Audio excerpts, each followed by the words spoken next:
Welcome to the Heart for God podcast. With many years of experience pastoring and helping to start churches, Dr. Jim Townsley has some practical and biblical advice that can be a great help to you and your ministry. On this podcast, Dr. Townsley and other guests with special expertise cover a variety of topics. His goal is to help you lead your church to be a healthy, strong, and balanced ministry, and for your family to be happy, healthy, and living for the Lord. I am looking forward to this topic. Years ago, as a young pastor and starting a church, I probably would not have said that. I want to talk about deacons in the church and the importance of deacons. When you start a church, it's pretty difficult to think you're going to have deacons right away. And it's not really necessary. But it is important that we realize that should be something we're working toward, finding good men to be leaders in the church, particularly in the office of a deacon. So if you don't have anybody qualified or you don't think it's time yet, you could put together a sounding board of men. Maybe it's not really an advisory board, but in a sense it is, to keep them updated of what's going on, your vision, the future of the church. There are men you could run things by and get their opinion, see what they think about it, but not really serve in the specific role of a deacon. The early church, we say the early church is where the office of deacon is listed. I'm not sure that the early deacons that were appointed in the Church of Jerusalem were exactly the same, but it developed into that office because Paul later wrote to Timothy and Titus and gave very clear outline of what is expected of deacons. There are certain guidelines that they should meet. They should have a certain kind of testimony. Their family should be in order. But he does talk about the deacons as though they are important. Through the years, I've heard people make jokes about deacons, and even pastors from the pulpit will somewhat denigrate the position of a deacon or make fun, tongue-in-cheek sometimes, perhaps it seems harmless. But I think it really is wise to build up the office of a deacon as being very important for people to see that there is a high standard, because they play a very important role in the church. It's not just all about the pastor, and the pastor's going to do everything. He needs qualified men with their families, their wives in particular, but all their family that are so committed to the church that they are a key element of the church's progress. So the early church, when they sought out men to help, it was a benevolent ministry to distribute. They had widows that did not have any help, and particularly the Greek widows that seemed like they were being neglected.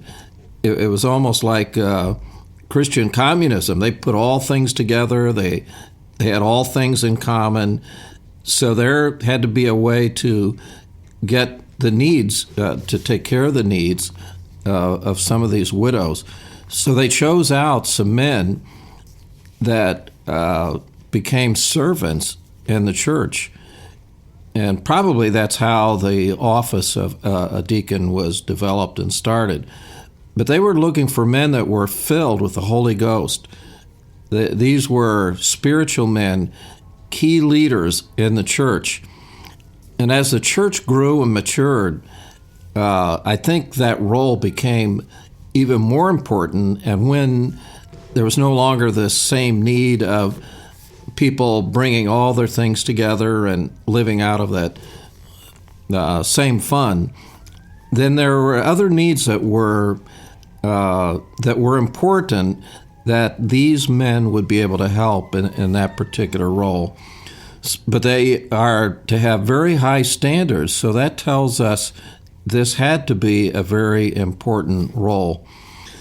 There are different needs in different churches, so I think there's room to think about maybe the deacons in one church does this, the deacons in another church does something else. But the overall theme of a deacon is he is a servant. That's intended by the name itself, is a servant to the church and a servant to the pastor. So there are things that can and should be done that aid the vitality of a local church, so that when you start a church, you may not be able to have there may not be qualified, maybe the need is not there, but it's something you ought to be thinking about, preparing men, finding men you can work with, people that you can invest your time, and as you develop them, they become a vital part of your church. I mean, that I'm so thankful for the men God has given us in our church. And men beget men. You want men in your church, then you need to develop some men, and people will see that the men are a very important part of the ministry. So I'm going to give you a quick list of some things that our deacons do, and it could be added to, I'm sure, quite a bit, and probably I've forgotten a few things. But first of all, they will protect the reputation of the church, protect the reputation of the pastor. They can stop gossip. They cannot listen to people questioning things that would somehow denigrate the church or speak bad of it. So they are aware of what's going on, that's not allowed to happen. So they can always build up the pastor, talk about the pastor, remember the pastor's birthday and honor him and his wife, who's very, very important, critical to the church, maybe their anniversary. So, and if you have staff, to remember them as well. So you can recognize the pastor and support him, speak well of him, speak high of him. Find out, is there something you can do? What does he need? How can you help the pastor? Also, the people in the church, the members in particular, widows, widowers, people that are going through a very difficult time, deacons need to be aware of the spiritual health and the physical needs of people in the church. One of the things that our men started doing is on Easter and Christmas, they take a gift or flowers at Easter and take that to every widower as well, a gift. Another thing that has been done is sending a bulletin to people in the mail, so they don't normally get it. Now, we send one out electronically also, but they may not have access to the internet or may not be savvy enough to do that. So you could send them a weekly bulletin to keep them involved and connected. If you have a prayer bulletin, you could do the same thing, where they would be able to pray for the needs of the church. They may not be able to do much else, but if they're homebound, they can be praying for the needs of the church, and you can keep them informed.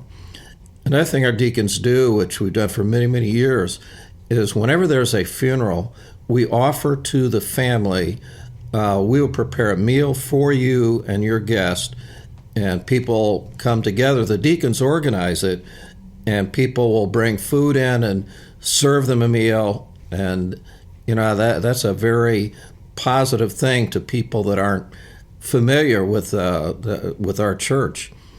And sometimes there are meals for people who've had an illness, surgery, maybe mothers of new babies, and the deacons and mostly their wives put together a list of people. They contact them, and they will bring food, a meal a day, to families that for a period of time, a few days, or in some cases even a few weeks perhaps. Another thing that the deacons should be able to do is understand the vision that you have and support that vision, to get behind that vision.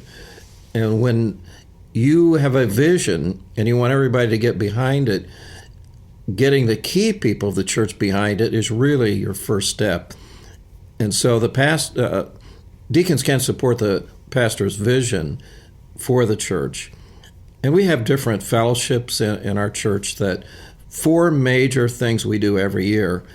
We're just getting ready to have a Hawaiian luau. We do it in January, and that's a tongue-in-cheek thing, but it's one of the big events of the year.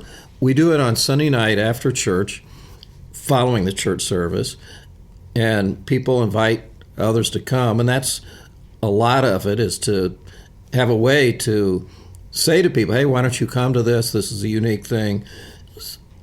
We have a donut cider night in the fall, pizza night, we have the chili cook-off. There are different things that we've done, watermelon ice cream.